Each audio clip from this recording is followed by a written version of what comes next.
हमेशा डाउट में रहोगे योग दर्शन में।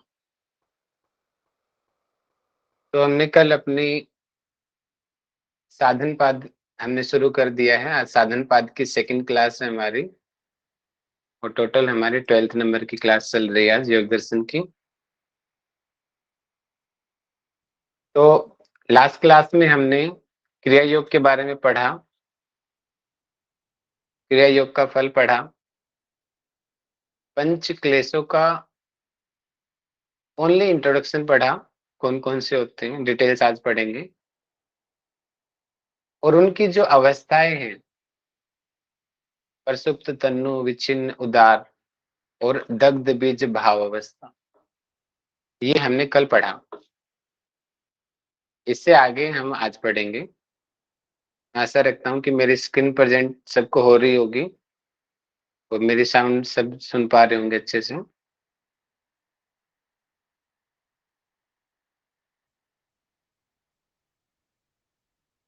ठीक है, तो 5 क्लेश हमने पढ़े हैं: अविद्या, अस्मिता, राग, द्वेष और अभिनिवेश। अब हम एक एक क्लेश को डिटेल में पढ़ते हैं। सबसे पहले नंबर आता है अविद्या का। तो इससे पहले वाले सूत्र में हम पढ़ चुके हैं अविद्या क्षेत्र मुत्तरेशम, कि अविद्या एक कारण है बाकी सभी क्लेशों का, सबसे प्रधान है, इसको महाक्लेश भी बोलते हैं। ठीक है, और हट्टयोग प्रदीपिका में भी शब्द यूज किया गया वहां पे कि महामुद्रा का अभ्यास करने से महाक्लेश रूपी अविद्या का नाश होता है। तो इस तरीके से, और अविद्या ही है जो हमें, जिसकी वजह से हम सभी बंधनों में बंधते हैं। तो इसका मतलब क्या? अनित्य, असुचि, दुख, अनात्मसु।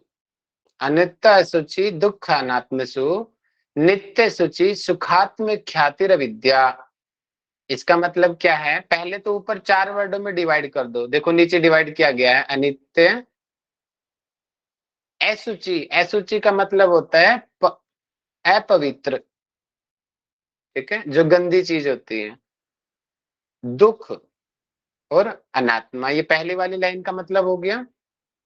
सेकंड में क्या लिखा हुआ है? नित्य, शुचि, सुख और आत्मा। ख्यातिर, इसको कहते हैं, क्या कहते हैं? अविद्या कहते हैं। मतलब कि नित्य यानी कि जो हमेशा रहे, पवित्र यानी कि जो शुद्ध हो, सुख यानी कि सुख, और आत्मा यानी कि आत्मा। इसका मतलब यहाँ पे क्या कहा गया है?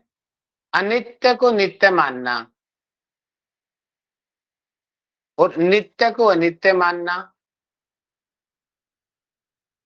ठीक है, अपवित्र को पवित्र मानना और पवित्र को अपवित्र मानना। सुख को दुख मानना और दुख को सुख मानना। आत्मा को अनात्मा मानना और अनात्मा को आत्मा मानना, ये है अविद्या। हम लोग भी बड़ा हैरानी होंगे पढ़ के कि अरे ऐसा भी कुछ होता है। दिखाई तो दे रहा है कि हम सुखी हैं, तो इसको हम सुखी तो बोलेंगे, लेकिन वास्तव में ऐसा नहीं होता। चलिए आप लोग एग्जाम्पल बताएंगे, ठीक है? अनित्य चीज कौन कौन सी है उसका एग्जाम्पल देंगे सभी लोग। शरीर, अनित्य, प्रकृति से बनी हुई, प्रकृति वेरी से बनी गुड हुई सभी महेश वस्तु। जी। प्रकृति से बनी हुई समस्त वस्तुएं सभी अनित्य हैं। अनित्य का मतलब जिनका नाश संभव है। ब्रह्मा आदि देवता भी, इनका भी नाश होता है, इसलिए ये भी अनित्य हैं। हमारे मुकाबले इनकी आयु ज्यादा है, करोड़ों वर्ष है, लेकिन इनका भी नाश होता है। इसका मतलब जो भी चीजें हम सृष्टि में देख रहे हैं, बिना ईश्वर के हर चीज अनित्य है। तो नित्य कौन सी चीज हो गई? अभी मैंने बताया नित्य क्या है? ईश्वर सर, ईश्वर।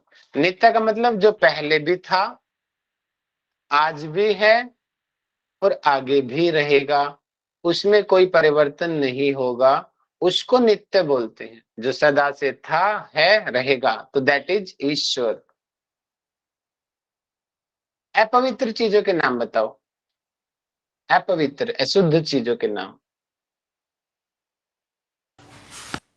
Nonveg. Non veg, very good. Aruna बॉडी जी, से बॉडी, वेरी गुड। और बताइए।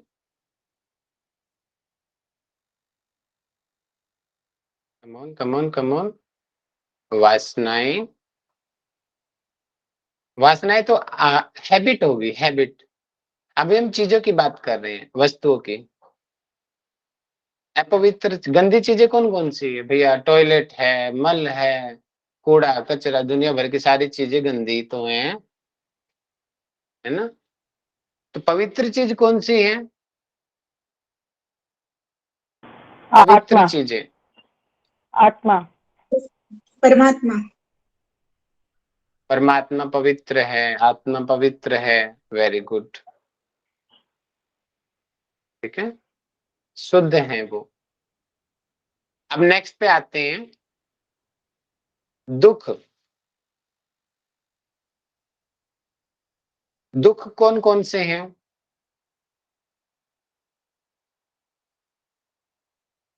दुख कौन हमें कौन से हमारे होते हैं?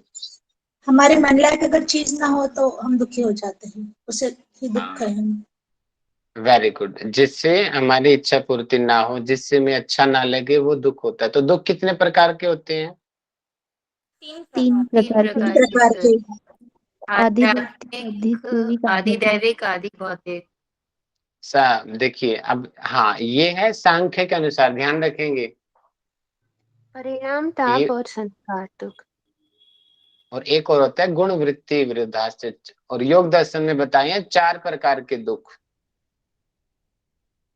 और सांख्य दर्शन में बताए हैं 3 प्रकार के दुख। तो दोनों को अलग अलग याद करेंगे, ठीक है? और जो भी चीज करते हैं, बताते हैं यहाँ पे, हर चीज से दुख ही मिलता है। कुछ भी कर लो, पढ़ाई कर लो तो दुख मिलना, ठीक है?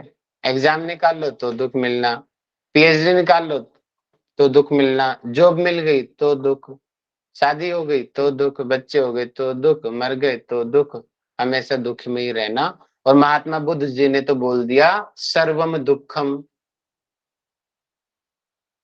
सभी दुख ही है, पूरे संसार दुख से भरा हुआ है, पूरा संसार। जीना, और जन्म मरण व्याधि।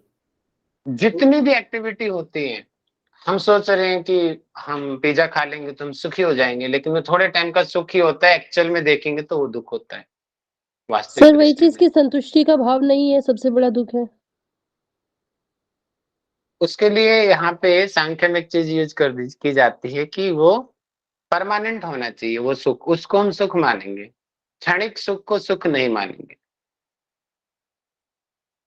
और परमानेंट सुख के लिए 3 चीजें सांख्य में बताई गई है, प्रकृति, दृष्टा, यानी कि दृश्य, दृष्टा, और ज्ञ का जिसको ज्ञान हो जाएगा वही सुखी हो सकता है। अर्थात जिसको मोक्ष मिलेगा वही सुखी रह सकता है, उसके अलावा सब दुखी हैं। अनात्मा मतलब कि जो वास्तव में दृष्टा नहीं है, पुरुष नहीं है, लेकिन फिर भी उसको पुरुष मान लेना। सामान्य दृष्टि से समझे तो जो ईश्वर नहीं है उसको ईश्वर मान लेना, सामान्य कोटि में, जो आजकल हो भी रहा है। कोई थोड़ा सा चमत्कार कर दे बाबा तो वो भगवान बन जाता है, जबकि भगवान नहीं होता। साईं बाबा कहते कहते मर गए, सबका मालिक एक है, लोगों ने उन्हीं को मालिक बना दिया। जो वो बात कह रहे हैं, उस वो बात सबने इग्नोर कर दी। वो क्या कह रहे हैं? सबका मालिक एक है, वो खुद कह रहे हैं ना, वो नहीं है, वो तो सिद्ध पुरुष हैं, कोई और है वो एक, लेकिन हमने उन्हीं को ही ईश्वर बना दिया। तो यही चीज है कि अनात्मा को आत्मा बना देना, आत्मा को अनात्मा बना देना, यही है प्रैक्टिकल उदाहरण इसका। तो अब इनको थोड़े डिटेल में पढ़ते हैं। कि यानी कि जो अनित्य, अकॉर्डिंग आपने दुख कौन से बताए थे? अभी आएगा आगे सूत्र, पूरा सूत्र आएगा, चिंता मत करो। सूत्र नंबर 15 उसी का ही है, ठीक है। आगे तो अनित्य चीजों को नित्य मान लेना, कि मैं जैसे रावण था, मैं तो हमेशा रहूंगा। मेरा जैसे आज की सरकारें होती हैं, एक बार कोई सीएम पीएम बन गया, हम तो नित्य रहेंगे। लेकिन उनको पता है 5 साल बाद इलेक्शन होंगे, लेकिन वो नित्य नहीं है, कुछ टाइम के लिए वो नित्य समझते हैं। समझते रहो, लेकिन वास्तव में तो आप नित्य नहीं है, परमानेंट कोई नहीं है। पवित्र अपवित्र, शरीर को हम बड़ा शुद्ध समझते हैं, लेकिन शरीर को ध्यान से देखो, ठीक है। आंखों से मैला आ रहा है, कान से मैला आ रहा है, नाक से मैला आ रहा है, मुंह से मैला आ रहा है, जनन इंद्रियों से मल आ रहा है, स्किन से मल आ रहा है, भैया शरीर के चारों तरफ से मल ही मल बाहर आ रहा है, तो इसको हम शुद्ध मान लेते हैं। आपस में अट्रैक्ट होते हैं अपोजिट जेंडर की तरफ, कि वो बहुत ही सुंदर है, बहुत ही ब्यूटीफुल है, बहुत ही पवित्र है, लेकिन पवित्र कोई भी नहीं है। तो ये अविद्या है। दुख को सुख मान लेना, सुख को दुख मान लेना, भैया भैया मेरा तो जॉब लग जाए मैं सुखी हो जाऊंगा। क्या वो सुखी होता है जॉब लगने के बाद? आप लोगों का एक्सपीरियंस रहा होगा, बताओ। जॉब से पहले जॉब मिल जाए तो मैं सुखी हो जाऊंगा। एक यहाँ पे एक स्टोरी सुनाता हूँ आपको मैं। वो स्टोरी है सुख की। सुख की स्टोरी है कि एक बार एक साइकिल वाला होता है, उससे पहले एक पैदल आदमी होता है, गरीब आदमी होता है, ठीक है। तो वो गरीब आदमी वॉक कर रहा होता है सड़क के ऊपर, और एक अपने आप को देख रहा है, यार मेरे पास तो कुछ भी नहीं है, मैं तुझे पैदल चलना पड़ता है, मुझे तो कहीं जाता हूँ पैदल जाना होता है, मैं तो बड़ा ही दुखी हूँ, बहुत ही दुखी हूँ। उसके पास से एक साइकिल वाला जा रहा होता है, तो वो सोचता है ऐसा, ये मेरे से ज्यादा सुखी है, इसके पास साइकिल है। ठीक है भैया, वो साइकिल वाले के पास जाते हैं।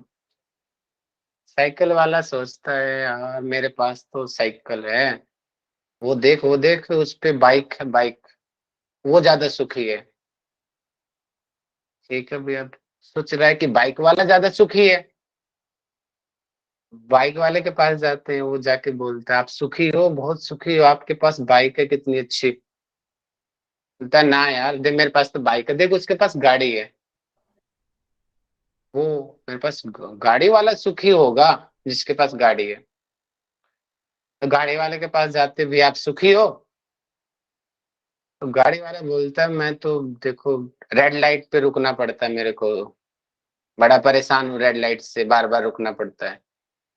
वो देखो ऊपर प्लेन, देखो प्लेन, प्लेन उड़ रहा है, वो ज्यादा सुखी है, उसके कोई रेड लाइट नहीं आती उसके आगे, वो सीधा ऊपर जल्दी पहुंच जाता है, हजारों किलोमीटर कुछ घंटों में क्रॉस कर जाता है, वो ज्यादा सुखी है जो प्लेन में घूम रहा है। तो पायलट के पास जाते हैं, भैया आप सुखी हो? पायलट बोलता है, यार मैं तो ऐसा सोच रहा हूँ, ये जॉब लेके फंस गया, अपने घर नहीं जा पा रहा हूँ, और मैं तो ये सोच रहा हूँ कि जो जमीन पे चल रहा है वो ज्यादा सुखी है, मैं तो सारा दिन उड़ता रहता हूँ हवा में। तो वो पायलट सोचता है वो पैदल चलने वाला सुखी है, पैदल चलने वाला सोचता है साइकिल वाला सुखी है, बाइक वाला सुखी है, गाड़ी, ये सर्कल चलता रहता है और सुखी कोई नहीं है। सभी लोग एक अपने आप को एक्सक्यूज देते रहते हैं, सर्कल चलता रहता है ये। सुखी कौन है? जो अपने आप में संतुष्ट है, 10 रुपए कमा रहा है, 50 रुपए कमा रहा है, 200, 500, 1000, क्या पता 200 रुपए वाला जो कमा रहा है वो ज्यादा सुखी हो, और जो लाखों कमा रहा हो उसको नींद भी ना आती हो, ऐसा फैक्ट है।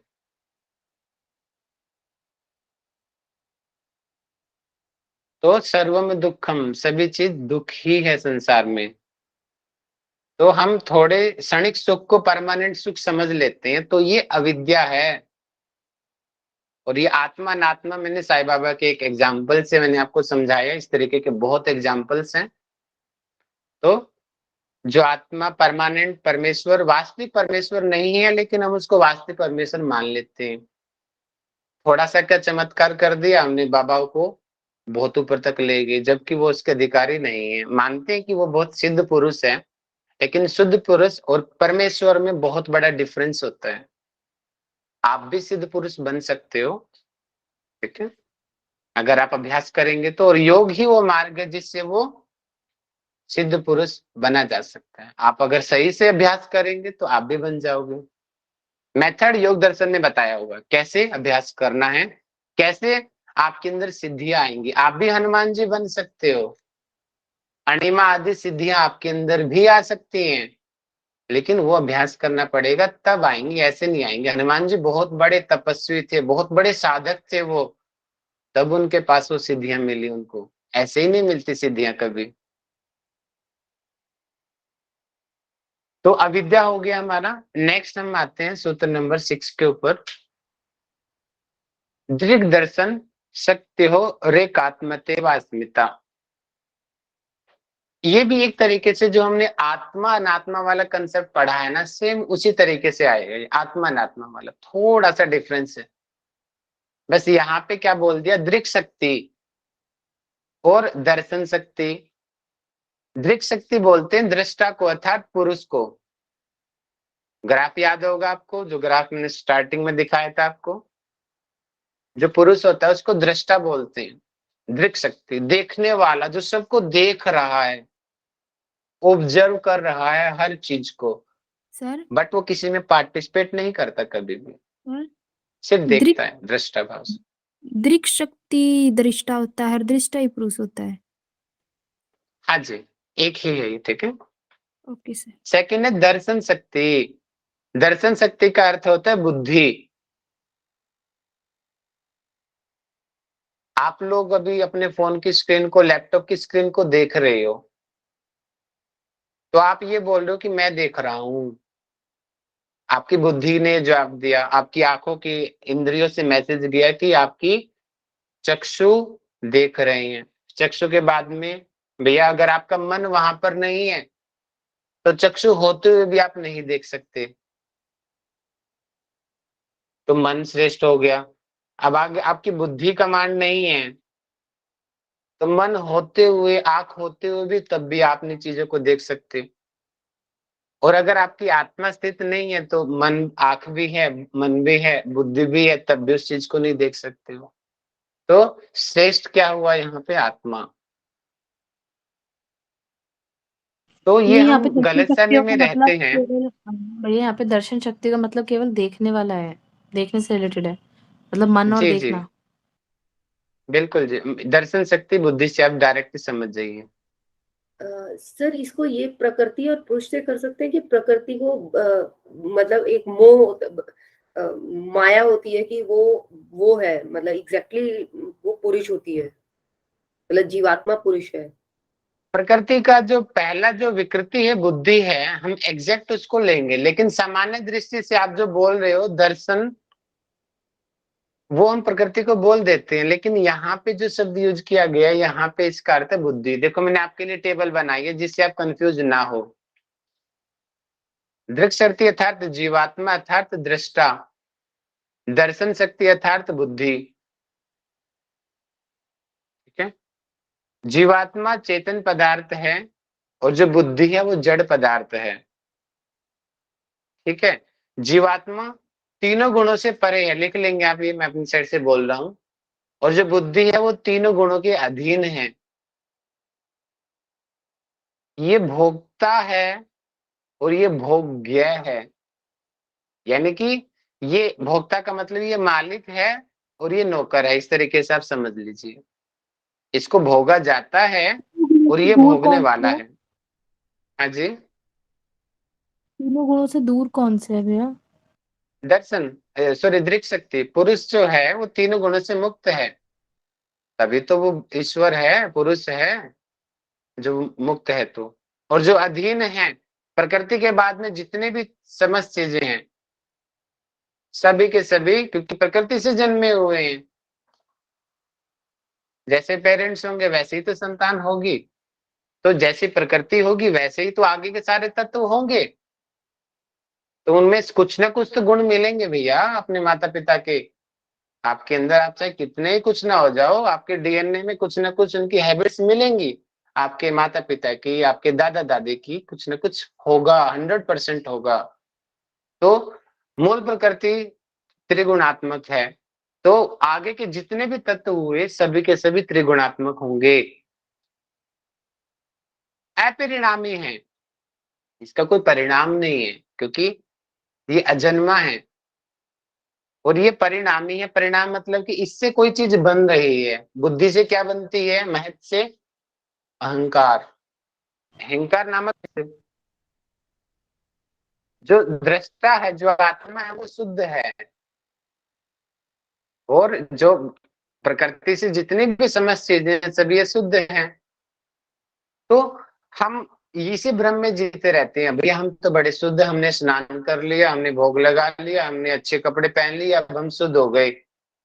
हम तो ध्यान करते हैं, हम तो मेडिटेशन करते हैं, हम तो शुद्ध हो गए।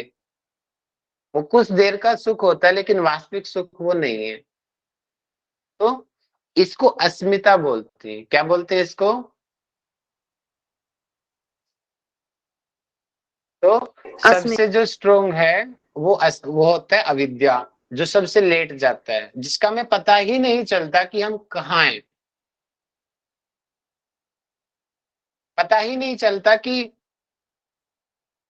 हम गलत कर रहे हैं। हमारी दृष्टि में हम सब कुछ सही कर रहे होते हैं लेकिन वो अविद्या है, पता ही नहीं उसको क्या। अब अविद्या से थोड़ा सा डाउन होता है अस्मिता। अस्मिता में भी बहुत लोग भ्रमित रहते हैं, सबसे ज्यादा अविद्या अस्मिता में तो ऑलमोस्ट सारे लोग ही भ्रमित रहते हैं। हम लोग उसी में, हमें पता ही नहीं, हम अस्मिता क्लेश हमारे पर हावी है, अविद्या हावी है। राग को बहुत सारे लोग कंट्रोल कर लेते हैं। भैया जो यहाँ पे अच्छे अस्मिता योग, का मीन्स मतलब अहंकार है। मेन यहाँ पे ये है कि बुद्धि को पुरुष समझ लेना और पुरुष को बुद्धि समझ लेना। अब बुद्धि के सारे जितने भी गुण हैं वो समझ लेना कि ये गुण बुद्धि के नहीं है, ये तो परमेश्वर के गुण हैं। और जो परमेश्वर के गुण हैं वो परमेश्वर के गुण नहीं है, वो तो बुद्धि के गुण हैं, ऐसा समझ लेना। मीन्स सर कि जैसे हम कुछ करते हैं या कुछ भी तो हम ये सोचते हैं कि ये हमने किया है, ये हमारे अंदर वेरी जब ये गुड, भाव होता है बुद्धि। Very nice. जैसे रावण के अंदर अभिमान आया, अब तो मैं ही करता, मैं ही धरता, मैं सुरेश, मैं महेश, थोड़ी सी शक्ति क्या आ गई, मैं ही सब कुछ। खुद को परमेश्वर समझने लग गया। हिरण्यकश्यप को वरदान क्या मिला? खुद को भगवान घोषित कर दिया। खुद को भगवान घोषित कर दिया कि मेरी पूजा करो। लेकिन क्या वो भगवान है? नहीं है। तो ये है सर अस्मिता। सर यहाँ हम ऐसे समझ सकते हैं ना, दृग और दर्शन को एक समझ लेना, जैसे कि प्रकृति और पुरुष को एक समझ लेना। प्रकृति बिल्कुल इन समझ दोनों को सकते हो, हम ऐसा भी एक आप, समझ रहे हैं। क्योंकि बुद्धि भी तो प्रकृति ही है, आप समझ सकते हो इसको भी। बिल्कुल सही है, कोई दिक्कत नहीं है। बुद्धि भी प्रकृति का ही तो पार्ट है। ठीक है। तो सर अस्मिता एक तरह से ये हो गया मिथ्या ज्ञान को कह ले, जो हमारा अहंकार का भाव है या जो सिचुएशन। बिल्कुल सही है। एग्जैक्ट जो मिथ्या ज्ञान है वो अविद्या के लिए यूज किया जाता है, एग्जैक्टली। ठीक है। और जो है सामान्य रूप से आप इस तरीके से, थोड़े तरीके से इसमें अस्मिता में भी आ जाता है कि हाँ वो भी एक तरीके का मिथ्या ज्ञान ही है कि हम किसी को कुछ और समझ रहे हैं। तो मेरी प्रेजेंटेशन रुक गया। तो इस वर्ड का मीनिंग है भैया, जैसे दृग दर्शन शक्ति हो गया, एकात्म तेज एक समझ लेना, जबकि वो एक नहीं है, वो अलग अलग है। ओके। एक समझ लेना, जैसे हिरण्यकश्यप सोचने लग गया मैं ही भगवान हूँ, भस्मासुर समझने लग गया मैं ही महेश हूँ। खुद को भगवान समझ लेना लेकिन वो भगवान तो है ही नहीं। वो तो अलग अलग है दोनों लोग, ठीक है। ये है अस्मिता। सर हम अस्मिता को ऐसे भी बोल सकते हैं, मैंपन का भाव। हाँ बोल सकते हैं, बिल्कुल बोल सकते इसलिए हैं, इसे ब्रॉड मीनिंग में ईगोइज्म बोलते हैं ना। बिल्कुल बिल्कुल बिल्कुल बिल्कुल, ठीक है। सर जैसे मान लो कोई दुख हुआ, तो वो दुख हुआ सांसारिक दुख, लेकिन क्या हुआ कि आत्मा ने वो मान लिया कि ये दुख आत्मा को हो रहा है, तो ऐसा भी सर मान सकते हैं ना इसमें, हुआ तो लेकिन शरीर को बुद्धि को हुआ, लेकिन मान लिया वो कि मेरी आत्मा को दुख हुआ है, ये कोई आत्मा को सांसारिक दुख तो, होता है सर, और जब वास्तव में देखेंगे आत्मा तो कोई दुख होता ही नहीं लेकिन एक्चुअलिटी आत्मा में। का नहीं है वो। और हम बोल देते भैया तुमने तो मेरा दिल तोड़ दिया, भैया आत्मा को तो दुख होता ही नहीं है, तो दिल कहाँ से टूट गया आपका। वास्तविक आत्मा में तो वो तो मन होता है जो टूटता है, हमारी इच्छाएं पूरी नहीं होती तो मन टूटता है। आगे बढ़ते हैं, अस्मिता हो गया हमारा। नेक्स्ट राग। काफी योग साधक राग को कंट्रोल कर लेते हैं, लेकिन बहुत सारे लोगों में होता है ये, 90-95 सब में होता है, थोड़ा बहुत आप में भी है और मेरे में भी है राग। इसका मतलब क्या आता है, सुखानुसयी राग है, जो सुख की प्रतीति के पीछे जो है। अब सुख फॉर एग्जाम्पल हम ले लेते हैं, एक फोन से ले लेते हैं, आपके पास फोन है और आप जब भी डायल करते हो आपको फोन मिल जाता है, जब भी कोई चीज यूट्यूब पे सर्च करते हो मिल जाती है, गूगल पे मिल जाती है, आपको बहुत ही आनंद आ रहा है, आप अपने फोन से पूरा सेटिस्फाई हो, आपका फोन बहुत अच्छे से काम करता है, डेटा खत्म हो गया, तो वही फोन हमें दुख देने लग जाएगा, कोसने लग जाएंगे हम। मतलब कि किसी चीज से हमें सुख मिल रहा है और बाद में वो सुख मिलना बंद हो जाए, और फिर ये याद करना कि हाय मेरे को तो इससे सुख मिल रहा था, वो सुख मुझे दोबारा मिलना चाहिए, फिर वो आदमी के अंदर तड़प उठ जाती है और यहीं से वासनाएं बनती है। फिर हाय मेरे को तो यही चाहिए, यही अटैचमेंट, बहुत ज्यादा अटैच हो जाना, जो आजकल सबसे ज्यादा रिलेशनशिप में होती हैं चीजें, बहुत ही ज्यादा अटैच हो जाना, राग हो जाना, इसके बिना तो मैं रह ही नहीं सकता। जबकि वास्तविकता सबको पता है भैया दोनों अलग अलग शरीर है, रहने को क्या, सिर्फ सोच सोच का फर्क है, रहने को तो रह सकते दोनों अलग अलग, लेकिन वो अटैच बहुत ज्यादा हो गया है और अपने आप की वैल्यू इसने खत्म कर दिया कि मैं तो कुछ हूं ही नहीं। एक ने क्या रिजेक्ट कर दिया, अपनी वैल्यू ही खत्म हो गई उसकी, क्योंकि वो राग है उसके अंदर बहुत सारे गुण हैं, वो अपने गुणों को नहीं देख रहा है, खाली एक अवगुण की वजह से अपने आप को कमजोर समझ लेना, दैट इज राग। एक और एग्जाम्पल हम ले लेते हैं कि मान लेते हैं कि कोई शादीशुदा व्यक्ति है, ठीक है, उसको आपस में उनका जो सांसारिक जो जीवन है बड़ा अच्छा चल रहा है, गृहस्थ जीवन, और एक पार्टनर की डेथ हो जाती है, एक पार्टनर की डेथ हो जाती है, हस्बैंड की या वाइफ की, किसी की भी, और फिर आगे अब हस्बैंड वाइफ तो है नहीं, तो आगे फिर वो दुखी होता है। क्यों? वो दुखी इसलिए नहीं होता कि उसके पास कुछ नहीं है, दुखी है क्योंकि उसके पार्टनर से उसको जो सुख मिल रहा था अब वो सुख नहीं मिल रहा उसको।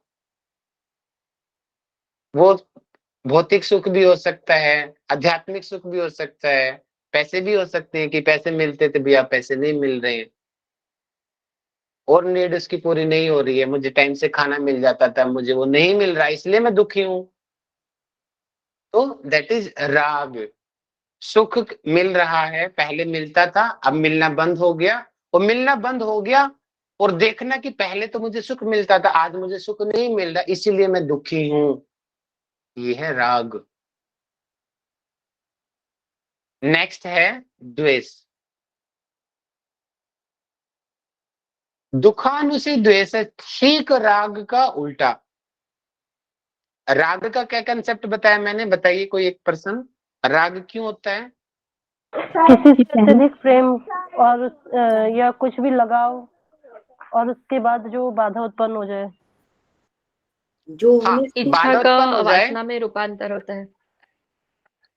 हाँ, वो आगे की स्टेप हो गई है। मेन क्या था, जो हमें सुख मिल रहा है, वो मिलना बंद। सुख मिलना बंद हो जो गया। चीज हमें सुख दे रही है थोड़ी देर बाद वही हमें दुख दे रही है, हाँ, जब वो हमसे छिन जाती है। Very good. अब वो छिन जाती है, अब फिर अपने आप को देखना है, मेरे पास तो ये था, हाय मेरे पास तो ये था, और फिर वो दुखी हो रहा है। दैट इज राग। अब द्वेष में ठीक इसका उल्टा, किसी चीज से हमें दुख मिल रहा है, ऑलरेडी हमें दुख मिल रहा है, और उस पर्सन को देखना, इसकी वजह से मेरा काम खराब हुआ है, इसकी वजह से हुआ है सारी चीज गड़बड़। अब उसके लिए हम ईर्ष्या, द्वेष, जेलस का भाव रखते हैं। मीन्स जैसा अपनी आपके कमियों दुश्मनों को के ना साथ होता है। सर, जैसे अपनी कमियों को ना देखते हुए दूसरे को कारण बनाना। सर मुझे स्क्रीन नहीं दिखाई दे रहा है, सबको दिखाई दे रहा है? नहीं, स्क्रीन नहीं दिख रही है। वो एग्जिट होगी, वाईफाई अप डाउन हो रहा है बोला था मैंने स्टार्टिंग में, लैपटॉप मीन्स बाहर हो द्वेष, गया। सर जैसे द्वेष में ओके, यही ओके। हुआ ना कि अपने को ना देखते हुए दूसरे को दुख का कारण समझना। जलना, जलन आ ही जाएगी जब दुख का कारण समझेंगे, तो उसके बाद भावना उत्पन्न होगी उससे। आपका ही दोस्त है, आप दोनों साथ में पढ़ाई कर रहे हो, ठीक है, आप दोनों बहुत सुखी हो, बहुत सुखी हो, ठीक है, लेकिन आपका दोस्त आपसे आगे निकल गया, ज्यादा स्कोर आ गया उसका आपसे एग्जाम में, उसका जेआरएफ नेट जेआरएफ निकल गया और आपका नहीं निकला, और फिर हमारे मन के अंदर वो कुंठा पैदा हो जाना, हमने तो एक साथ पढ़ाई की थी, इसका ज्यादा स्कोर कैसे आ गया, जरूर इसने कुछ चीटिंग किया होगा। या तो कुछ ऐसे तैयारी की होगी जो उसने मुझे बताई नहीं। हाँ, फिर हमारे मन में कुंठा सी हो जाती है, हाँ कुछ ना कुछ इसने किया है, वो द्वेष सा बन जाता है, फिर हम उस आदमी से दूर जाने लगते हैं, जलने लग जाते हैं उनकी उपलब्धियों को देख के। तो ये है द्वेष। किसी के प्रति वैर भाव रखना सामान्य रूप से, ठीक है, वैर भाव रखना द्वेष। आप नहीं कर पाए, वो कर। सर इसको ऐसे भी तो ले सकते हैं ना, जैसे कि वहाँ अत्यधिक सुख था, और वो अत्यधिक सुख जैसे आपने रिलेशनशिप का बोला, तो सर वहाँ की वो जीव आत्मा अपने आप को उस आत्मा से अलग नहीं समझता, एक समझता है, इसलिए वहाँ अत्यधिक राग उत्पन्न होता है, उस राग से हमें दुख मिलता है। नहीं, और इधर भी जो हम अत्यधिक दुख ले रहे हैं, हाँ हाँ ठीक है, ठीक है, या उसी अत्यधिक दुख से ही तो हमें सर द्वेष हो रहा है ना। बिल्कुल ठीक है। और राग में जिसकी वजह से बाधा उत्पन्न हुई, राग में सर। जिसकी वजह से बाधा उत्पन्न हुई, उस ऑब्जेक्ट के प्रति भी द्वेष होता है। अभी ये सर बिल्कुल आपका रिलेशनशिप अच्छा चल रहा है, ठीक है, तो मम्मी आ गई बीच में, तो मम्मी द्वेष का कारण बन गई, भैया ये तो खड़ूस है, टीचर आ गया, टीचर हमें क्यों टोकता है, जाओ वहां जाके बैठो, यहाँ पे नहीं बैठना, एक साथ नहीं घूमना, ये नहीं खाना, ये नहीं खाना, तो हम उसके प्रति एक ईर्ष्या सी भावना हमारे मन के अंदर पैदा हो जाती है, तो ये है द्वेष। फिर जब भी वो टीचर सामने आता है ना, हम थोड़ा कटने लग जाते हैं, जलने लग जाते हैं, उससे दूर जाते हैं, तो ये जो दूर जाना है, ये है द्वेष। जो योगी व्यक्ति होता है, वो अपने से और पराये से, दोनों से समान व्यवहार करता है, उसी को स्थित प्रज्ञ योगी बोला गया है। जैसे राम जी थे, कृष्ण जी थे, वो द्वेष नहीं था, राम रावण का वध करके भी उसको मुक्ति दी, जबकि वो तो उसकी पत्नी को उठा के लेके गया था, उसके बावजूद भी द्वेष नहीं था, समान समान भाव था उनका। तो वो, इससे ये पता चलता है उन्होंने अपने द्वेष क्लेश के ऊपर कंट्रोल किया हुआ था, राम जी ने, कृष्ण जी ने, ये महायोगी रहे हैं, ये इन चीजों के बहुत सब ये क्लेश उनके नियंत्रण में थे, राग द्वेष अभिनिवेश। द्वारका के राजा थे कृष्ण जी। सुदामा आया, उन्होंने परवाह नहीं की, ये तो भिखारी है। और आजकल लोग क्या पहचानने से मना कर देते हैं, लेकिन वो राजा होते हुए भी उस भिखारी को अपने साथ लेके आया, उसके पैर भी धोए। और बाकी लोग जलने लग गए, भैया इसने क्या किया, ऐसा किया भैया, ये भिखारी के पैर धो रहा है। तो इसका मतलब उसने अपने राग पे कंट्रोल किया हुआ था। अगर वो राग में होता तो ये रखता, ये भिखारी, मैं राजा, मैं क्यों धोऊं उसके पैर। जो छोटे बड़े की भावना रखता है, ऊंच नीच की जो भावना रखता है, समझ जाओ उसके ऊपर क्लेश हावी है, और ऐसे व्यक्ति से दूर रहना चाहिए। मुन्ना भाई एमबीबीएस में भी एक ये छोटा सा किस्सा आता है, याद होगा आप लोगों को। उसमें वो एक लड़की फोन करती है उसको कि मुझे आज कोई देखने आ रहा है लड़का, मैं कैसे जज करूं। ठीक है क्या, एक ही मीटिंग में कौन कैसे पहचान सकता है किसी को।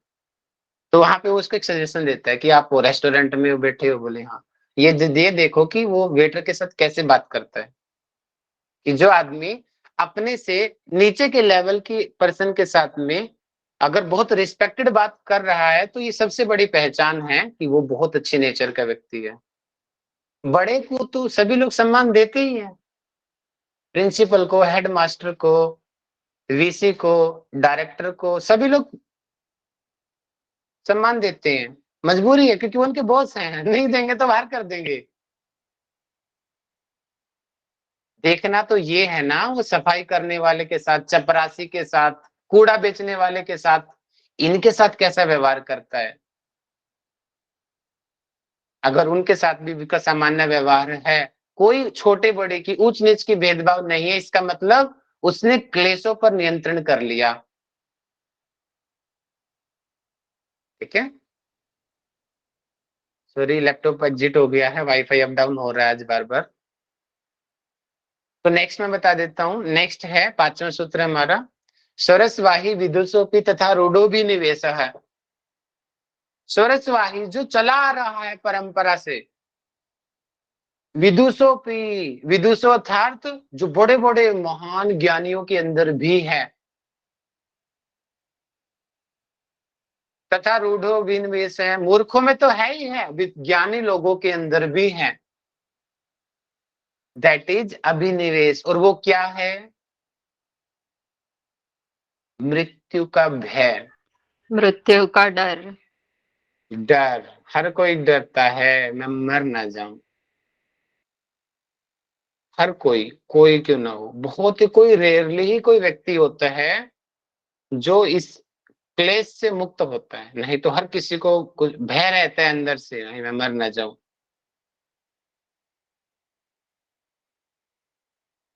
तो इस जो क्लेश को बोलते हैं अभिनिवेश। तो हमारे पंच क्लेश हो गए हैं। सर मतलब भय की जो स्थिति है, चाहे वो मृत्यु हो या किसी भी चीज से हो, तो जो भय की स्थिति है वो अभिनिवेश है।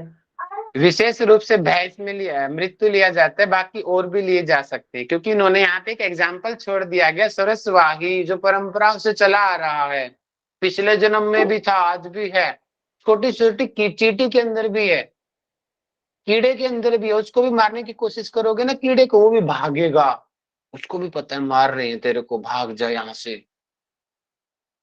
वो हर किसी के अंदर है, बिल्कुल सही। और क्या पता अगले जन्म में उसको बहुत अच्छा शरीर मिलने वाला है, लेकिन वो चाहे जो भी है। एक स्टोरी मुझे याद आ गई, एक स्टोरी और सुनाता हूँ, उसके साथ क्लास ओवर करेंगे। दंत कथा है ये, ठीक है, दंत कथा सुनाता हूँ, बुजुर्गों से सुनी थी मैंने। जब हमारे हरियाणा में क्या होता है, वैसे पूरे भारत की संस्कृति है ये, तो जब किसी की डेथ हो जाती है घर पे, तो बाद में 13 दिन, कई ज्यादा दिन भी, तो सारे बड़े बुजुर्ग आके घर के परिवार एक जगह पे बैठते हैं। तो वहां पे बताई गई थी ये कहानी हमें कि एक बार एक आदमी था और उसकी डेथ होने वाली थी, और उसको भविष्य का पता था कि अगले जन्म में तू सूअर बनने वाला है और इसी कॉलोनी में जन्म लेगा। उसको पता चल गया कि अब भैया अब तुम्हारी मृत्यु होने वाली है। वो बहुत बड़ा सेठ था। अब तू सुअर बनेगा, और सुअर बनेगा तो उसके मन में एक कुंठा सी आ गई, यार अब मैं जो योनि मुझे मिलने वाली है उसको तो मैं टाल नहीं सकता। तो अपने बेटे को बताई कि बेटा सुनो, मैं अगले जन्म में सुअर बनूंगा और मैं मरने वाला हूँ, और जब मैं सुअर बनूंगा ना, मैं घर पे आऊंगा और मुझे पहचान जाना, मैं आपके पिता हूँ, और मुझे मार देना क्योंकि मुझे सुअर अच्छा नहीं लगता, क्योंकि वो मनुष्य जन्म में है। मनुष्य जन्म के अकॉर्डिंग जो सुअर की योनि है बड़ी ही अपवित्र दृष्टि से हम देखते हैं उसको। ठीक है भैया, उसकी डेथ हुई, सुअर बना, और अपने प्रोमिस के हिसाब से वो घर पे भी आया, और घर पे आया, उसका बेटा समझ गया हाँ भैया तो इसके पापा जी का पुनर्जन्म है, उन्होंने बोल के गए थे पहले से ही सुअर बन के आएंगे। और उसने वही भैया चलो भैया सुअर को मारना है क्योंकि पिताजी का यही आदेश था। और जैसे, लेकिन वो तो आया था मिलने उनसे, जैसे ही उसका बेटा उसको मारने गया सुअर भागे जोर से, हाथ में ही ना आए। बेटा पूछे पिताजी आपने तो बोला था मारने का, भाग क्यों रहे हो? तो सुअर बोलता है नहीं नहीं नहीं नहीं, मैं बहुत खुश हूं, मुझे मत मारो। ये क्या है? अभिनिवेश है। कोई भी जीव हो, ये हर जीव के अंदर होता है कि वो मरना कोई नहीं चाहता है। एक बार जीवन मिल गया तो कोई मरना नहीं चाहता है, चाहे वो कोई भी योनि क्यों ना हो। तो ये अभिनिवेश क्लेश है। क्लियर हुआ सब लोगों को क्लेश क्या होते हैं? आज पूरी क्लास क्लेश पे चलेगी हमारी, एक ही सूत्र पे। ठीक? तो इसमें कोई डाउट हो तो बताइए, फिर मैं क्वेश्चंस पूछता हूँ और उसके साथ क्लास ओवर करेंगे फिर।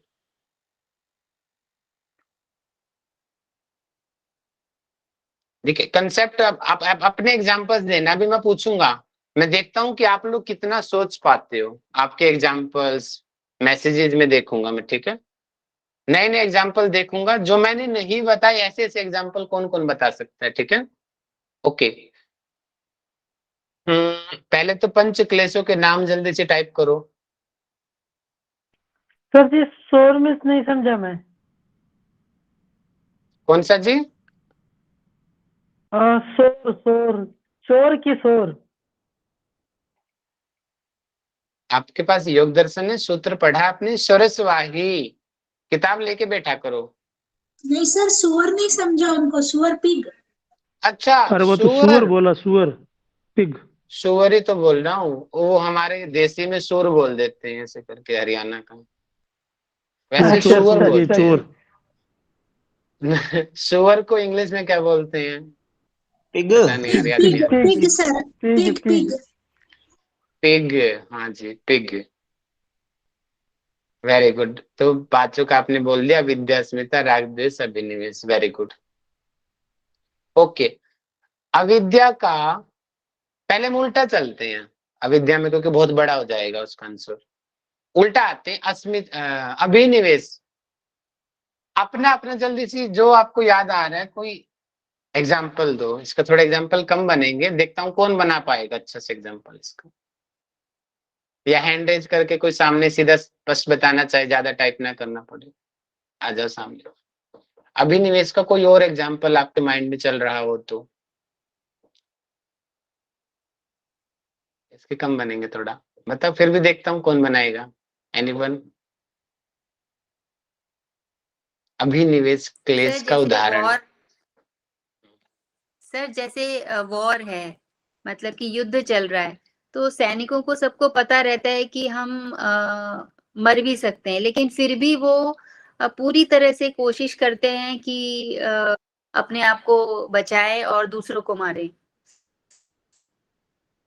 Very good, very good, nice भैया एक नाइस मैं नाइस। एग्जांपल, जी जैसे साक्षी जी। लोग पहाड़ों वगैरह पे रहते हैं और बहुत ज्यादा साधना वगैरह करते हैं, उन्हें इन सब चीजों का पूरी तरह ज्ञान रहता है कि सबको एक टाइम मरना है और ये वो, और जिसकी मृत्यु जब आनी है तब उसकी डेथ होगी। स्टिल जब भी अगर मतलब अगर वो कभी स्नान करने जाता है या फिर उसको कोई जानवर मिल जाता है, वो उसको अगर मारने के लिए भाग रहा है तो वो भागेगा। ये नहीं है कि वो ये नहीं सोच सकता कि हाँ ये तो मेरी मृत्यु आ रही है इसलिए मतलब मैं मरूंगा और ये सत्य है, अखंड सत्य है, ये सब चीज वो उस टाइम पे नहीं सोचेगा। वो अपनी जान बचाने के लिए किसी भी तरह जाएगा, इतना ज्ञान होने के बाद भी। Excellent, excellent, very nice. और कोई बता पाएगा? मीनाक्षी जी हाथ उठा रही है, यस।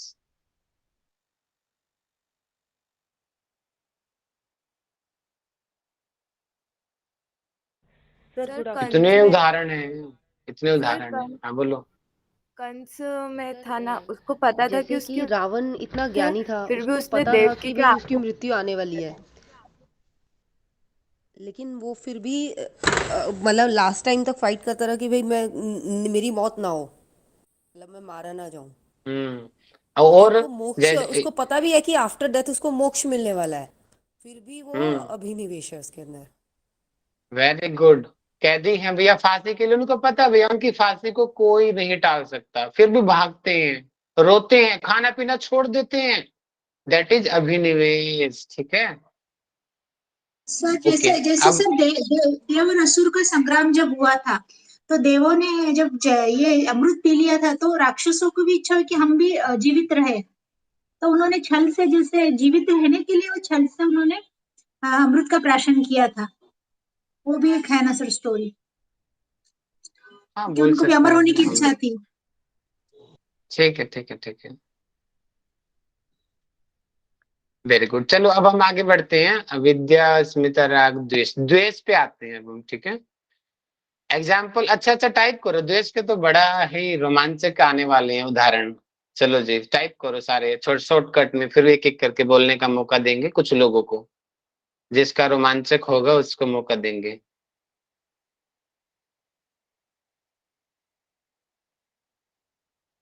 अपना पर्सनल एक्सपीरियंस भी शेयर कर सकते हो। अपने उदाहरण बनाओगे तो हमेशा लंबे टाइम तक कभी नहीं भूलोगे चीजों को।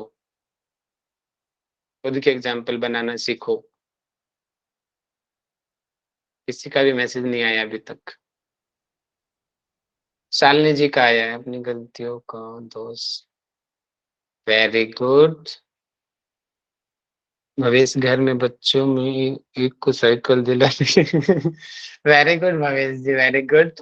हम्म, बिल्कुल सही है। एक दिला दी गया, दूसरा जलने लग जाता है, भैया पापा तो मेरे से प्यार ही नहीं करते, किसी को वो लाते रहते हैं, पापा बहुत गंदे हैं।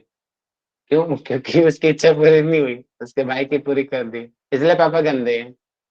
तो पापा के लिए जेलस भाव होने लग गया उसके अंदर। Very good Bhavesh ji. Priyanka ji, friend का हमसे, मेरा नेट अप डाउन हो रहा है। फ्रेंड का हमसे ज्यादा ज्यादा नंबर आना एग्जाम में। अच्छा ठीक है, अपने तो मेरा रिपीट कर दिया, कुछ नया बनाया करो, नया। दूसरे के गुण बराबरी नहीं कर सकते, तो very good Manisha ji. Mosquito से द्वेष होता है क्योंकि उसके काटने से डिजीज होती है, जो दुख का कारण है। तो द्वेष इसमें कहाँ आया? रश्मि जी, किसके साथ द्वेष हुआ? मॉस्किटो से सर, मॉस्किटो के प्रति द्वेष का भाव होता है। हम्म, वो काटेगा तो बीमारियां होंगी, और बीमारी से तो दुख होता है ना सर, तो दुख की प्रतीति जिससे होती है उसके प्रति जो भाव होता है वो द्वेष होता है। Very good. साक्षी जी ने क्या कमाल का प्रैक्टिकल एग्जाम्पल दिया है जी। साक्षी जी समझाएंगे थोड़ा? हाँ जी और भैया। ये सच में होता है, एक्चुअल में ऐसा होता है? हम लोग देखते हैं फैकल्टीज में ऐसा होता है जी, बताइए। हाँ, तो वहाँ पे भी मतलब जैसे फैकल्टीज़ में ऐसी भाषा में तो वैसे मैंने देखा है। तो ऐसे नॉर्मली मैं उसका पर्टिकुलर नेम नहीं ले रही, नॉर्मली कहीं पर भी हम होते हैं, अगर 2 टीचर्स होते हैं, वो टीचर्स चाहे फ्रेंड्स भी हों एक-दूसरे के साथ या नहीं भी हों टीचर्स, उसके बाद स्टूडेंट अगर किसी एक टीचर की ज़्यादा तारीफ़ कर देता है सबके सामने, तो फिर दूसरा टीचर ऑफ कोर्स उससे थोड़ा-सा मेंटली भले ही वो फ्रेंड्स भी हैं, तब भी उनको थोड़ा-सा लाइक कुछ ना कुछ कॉन्फ्लिक्ट तो हो जाता है। चाहे वो नॉर्मलाइज़ रहे हैं वैसे, बट ये कि कुछ ना कुछ अंदर होता है जो हम दूसरों को शो भी नहीं करते बट इंटरनली हो रहा होता है। तो वो भी द्वेष में ही आता है। Very good. और यहीं से सबसे ज्यादा द्वेष लड़कियों में होता है भैया। एक लड़की की तारीफ कर दी और दूसरे की नहीं की, तो वो यस। लड़कियों से जेलस करने लग जाती है। कॉमन है ये चीज, लड़कों में भी एक लड़के की तारीफ कर दिया, दूसरे की नहीं करी। Very good. पूजा जी ने मैसेज किया है, प्रियंका जी फैमिली को बता रही है, सहेलियों में। Very good. इसने तो शादी करा दी है। एक की शादी बड़े घर में होती है, दूसरी सहेली की लव मैरिज करती है, गरीब लड़के से द्वेष। अच्छा जी, ठीक है नेताजी। ओके जी, द्वेष का एग्जाम्पल क्लियर हो गया सब लोगों को। ओके, अब नेक्स्ट हम करते हैं राग का उदाहरण। निशा जी टाइप कर रही है, कभी हम सुख दुविधाओं में रहते हैं किंतु पड़ोसी की वेरी गुड, हमेशा दूसरों को देखना। एक और मजे वाला एग्जाम्पल याद आ रहा है, बाद में बताऊंगा, टाइम खा जाएगा नहीं तो कहानी को। एक गुलाब जामुन प्रसाद के तौर पर मिलने पे सर ऐसे ही लगता है। बता दूं, ओके जी, सर बोल बताओ के जी, बता दूं। बताओ जी। सर जैसे कि अभी फीफा चल रहा है या कोई भी स्पोर्ट होता है, ओलंपिक होता है, छोटा मोटा होता है, तो सारे प्लेयर्स को बड़ा राग रहता है कि हम जीतें, और यदि वो नहीं जीतते हैं तो फिर वो बड़े दुखी और मतलब उसमें चले जाते हैं कई लोग। Perfect example, perfect example. यही तो राग, यानी कि इंडिया टीम जीत रही हो, वाह वाह वाह। एक बार क्या इंडिया टीम हार गई, इंडिया टीम बेकार, उससे तो बुरी कोई टीम ही नहीं है, जूते मारने लग जाते हैं। हैं? उसी से द्वेष होने लग जाता है, उसी से अटैच। वाह, महेंद्र सिंह धोनी बहुत अच्छे है, विराट कोहली बहुत अच्छे हैं, एक मैच क्या हार गए, ये सबसे बुरे हैं। ठीक है जी, वेरी गुड। और एग्जाम्पल, खीर आ गई भैया, और सुख के पीछे पड़ना जब वो नित्य नहीं है। डीजल कार, अच्छा जी, डीजल कार का सुख राग हो रहा है, ठीक है जी, चलिए। तो राग का एग्जाम्पल हो गया, अब हम आते हैं अस्मिता के एग्जाम्पल पर। और मैं इस बार सिलेक्ट करता हूँ पर्टिकुलर किसी को। चलिए, पूजा जी को सामने मौका देते हैं, हमारे नरवाना की खिलाड़ी है ये। आओ जी पूजा जी, सामने आओ। हाँ जी सर। जी, आप किसका अस्मिता एग्जाम्पल। किसका दे सकते हो, बता दो 5 में। चलो, अच्छा सा मजे वाला एग्जाम्पल है। ठीक है सर, जैसे राग का है अच्छा सा। जैसे मैं अभी का देती हूँ सर, कल ही हुआ था। जैसे सर मैं वृंदावन आई हुई हूँ, तो क्या हम मंदिर में गए थे, तो वहां पे बहुत भीड़ थी सर, बहुत ज्यादा। तो क्या हुआ कि हम प्रसाद ले रहे थे, और वो ये खोए वाला प्रसाद था सर। तो उसमें क्या हुआ, हम 2-3 फ्रेंड्स हैं, तो एक को जैसे क्या हुआ कि हाँ उसको एक को मिल गया था, एक को नहीं मिल। सर ये तो द्वेष वाला हो गया। कोई बात नहीं, कोई बात नहीं, चलो, एक तो बताया, कुछ तो बताया आपने, ठीक है। ये तो द्वेष वाला हो गया सर। सर एक को मिल गया और एक रह गया था, तो ऐसे ही हमारा ऐसे ही मन में थोड़ा आया। तो ये तो द्वेष वाला हो गया सर। हाँ सर, एक बात ये था कि हाँ दोबारा गए, जैसे बांके बिहारी मंदिर गए, तो अब मेरे फ्रेंड बोल रहे हैं कि दोबारा भी जाना है, तो यानी कि उसके अंदर राग की भावना सी उत्पन्न हो रही है वो, इसलिए। हाँ, जिसको मिल गया मुझे फिर मिलेगा, और दोबारा फिर वो उसको प्रसाद नहीं मिला, दोबारा वही, तब वो दुख हुआ उसको। हाँ सर, इसमें राग तो और मैं द्वेष। बताऊं एक मजे ये वाला। जो कोविड टाइम में फाइनेंशियली वीक हो गए थे लोग, मतलब काफ़ी प्रॉब्लम फेस करनी पड़ी थी, और हमारे सुखों में कमी आ गई थी, काफ़ी मतलब कॉम्प्रोमाइज़ करके चलना पड़ा था। तो उस टाइम भी हमें राग था कि भाई हम पहले तो इतने अच्छे से कंफर्टेबली रह रहे थे, ऑफलाइन क्लासेस कर रहे थे, कॉलेज घूम फिर रहे थे, और अब तो अपने को घर में रहने का है। Very good, very good. Kaushal madam मौज वाला कुछ बताना हाँ चाह रहे हैं, कौशल मैडम को सुन हाँ लेते जी हैं। सर, जैसे जी हम मैडम। कई बार बंगला साहिब गुरुद्वारे जाते हैं, तो वहां पर जैसे प्रसाद मिलता है ना, तो मेरे हस्बैंड एक बार दोबारा लाइन में जरूर और लगते हैं कि प्रसाद बड़ा टेस्टी, एक बार दोबारा खाना। तो राग हो गया, अच्छा लगता है हाँ वो, है ना, जी। Very good. अरे एक और चलिए। सर अपना ही मैं एग्जांपल बताती हूँ। बिफोर मैरिज मैंने अपने पंजाबी बाग इंस्टीट्यूट में से टॉप किया था, मेरा न्यूज़पेपर में नाम आया था हिंदी स्टेनो में, तो पूरे इंस्टीट्यूट में से टॉपर थी मैं। और अब जब भी कई बार मैरिज हुई तो फिर सब डंप हो गया, जैसे स्टडी वगैरह। अब कई बार ऐसा होता है कि हाँ वो टाइम जो था बड़ा अच्छा था, अब क्योंकि पढ़ने का भी टाइम थोड़ा सा इतना निकल नहीं पाता, तो ये एक द्वेष की भावना कह लीजिए या कुछ भी, तो ये मेरे मन में कई बार अक्सर आता है। अपने आप में आता है तो मतलब राग हो, और किसी और को देख के जल रहे हो तो द्वेष है। हाँ जी हाँ जी हाँ जी। जितेंद्र जी हमारे दोस्त जब तो हमारे काम आ रहे हैं तब तक हो गया, कट गया, रुक जाओ आगे भी दोस्त सही है, लेकिन जैसे ही हमें कोई काम पड़े दोस्त मना कर दिया तो जैसे वेरी गुड। चलिए अब हम आते हैं अस्मिता का उदाहरण जितेंद्र जी से दिलवा लेना चाहते हैं। आओ जी जितेंद्र जी सामने।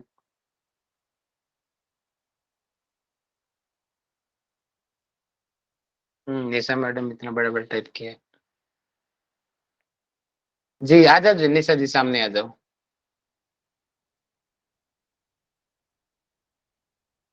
स्वयं सर जैसे स्वयं को कर्ता का भाव समझ लेना कि अहंकार का भाव जिसमें अत्यधिक मात्रा में हो, चाहे वो रावण है, कंस है, कोई भी है, या अगर नॉर्मल अभी की लाइफ में देखो कि अगर कोई ये सोचे कि चाहे एक छोटी सी अगर हस्बैंड वाइफ में भी देखा जाए या कुछ भी है किसी भी रिलेशन में, कि अगर कोई ये सोचे कि मैं तुम्हारे लिए ये कर रहा हूँ, या कोई ये कहता है कि तुम्हारे लिए ये कर रहा है, किया उसने, वो किया, तो मीन्स मेरा ये मानना है कि जैसे कोई आया सिंगल आया है तो हर कोई अपना जीवन जी रहा है, कोई किसी के लिए नहीं कर रहा, मतलब एक अगर कहा जाता है। लेकिन अभी अस्मिता यहाँ पे आ जाती है कि अगर कुछ किसी को ये चीज हो कि हाँ मैंने तुम्हारे लिए ये किया, वो अस्मिता वाली स्थिति है, या मैं खुद नहीं को रहा तो ऊपर दूसरे को डाउन समझना। आप सरवाइव ही नहीं कर पाओगे, मैं नहीं रहा तो अपने आप को इतना समझ लेना। जी जी बिल्कुल। Very good very good. अब आते हैं अविद्या। अविद्या बहुत बड़े हैं, कई एग्जाम्पल बनेंगे विद्या में। तो विद्या में सबसे पहले मैं पूछना चाहूंगा सरस्वती योगा से। सरस्वती जी सामने आ जाइए, अनित्य नित्य का उदाहरण दीजिए, बाकी टाइप कर दिए।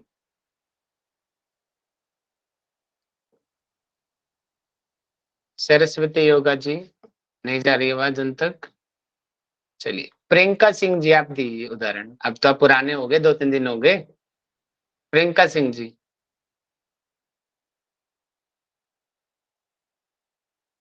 प्रियंका जी तक भी नहीं जा रही आवाज।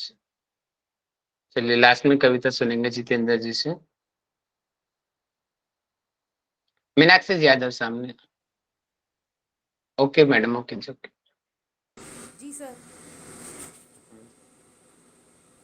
जी सर।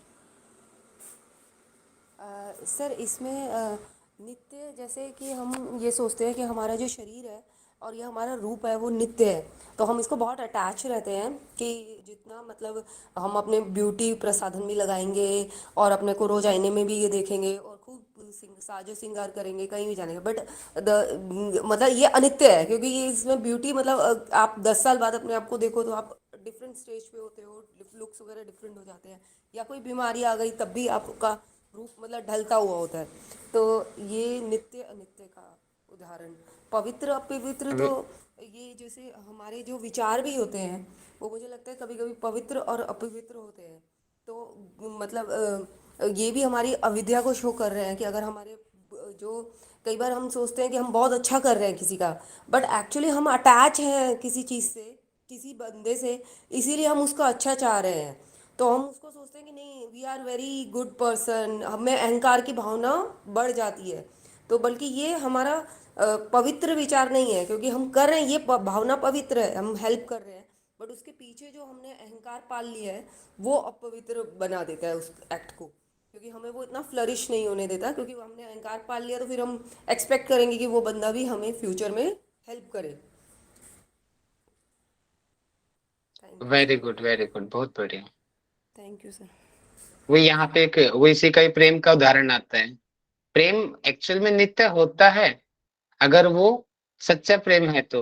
जैसे राधा कृष्ण का प्रेम आज भी विख्यात है, अगर वो सच्चा है तो वो नित्य रहता है।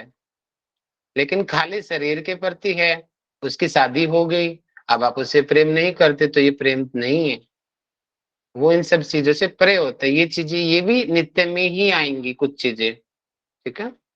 ईश्वर तो है ही है नित्य, लेकिन इस टाइप के कुछ एग्जाम्पल्स भी नित्य में आएंगे।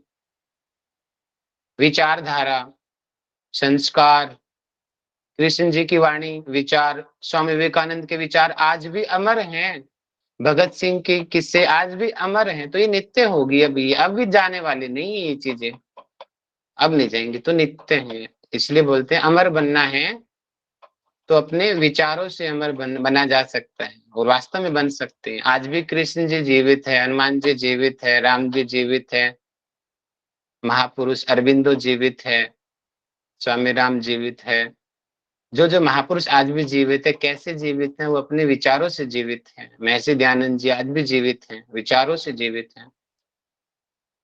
ठीक है जी, चलिए बहुत अच्छा लगा, आप सभी लोग नया नया सोच पा रहे हो, बहुत बढ़िया। अब हम शांति पाठ करवा लेना चाहते हैं। आज की परफॉर्मेंस हमारी अच्छी रही पूजा मैडम की, तो पूजा मैडम से इन्होंने पूरे सुनाए थे साधन पाद के सूत्र, और कल चाहूंगा कि कुछ और नए लोग सामने आके सुनाएंगे। जी पूजा मैडम सामने आइए, शांति पाठ करवाइए, क्लास कवर कर। सर कल की रिकॉर्डिंग में अरे भेजी थी। कविता अभी आज भेजूंगा। जितेंद्र जी कुछ कविता सुनाने वाले थे, आओ जितेंद्र जी। गुरु जी कोई आ गया, कल को सुनाऊंगा जी। उसका थीम क्या है? थीम बता दो। वो अहम भाव पे थी सर, अहंकार पे, जो आप पूछ रहे थे। ओके ओके जितेंद्र जी, चलिए पूजा जी, पूजा गौर जी आइए सामने और शांति पाठ कराइए। 2 पूजा हो गई है, एक पूजा जांगड़ा, एक पूजा गौर इस बैच में। सर रास्ते में हूँ, बच्चों को लेने जा रही हूँ, सॉरी। चलिए तो आपकी दूसरी डुप्लीकेट को दे देते नंबर, पूजा जांगड़ा जी जो वृंदावन में घूम रही है आजकल। आओ जी। जी सर।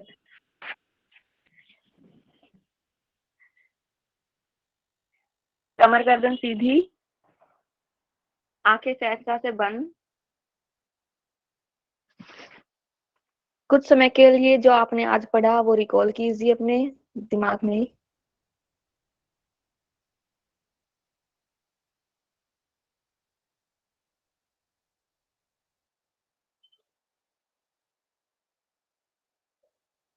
शांति पाठ। इनहेल।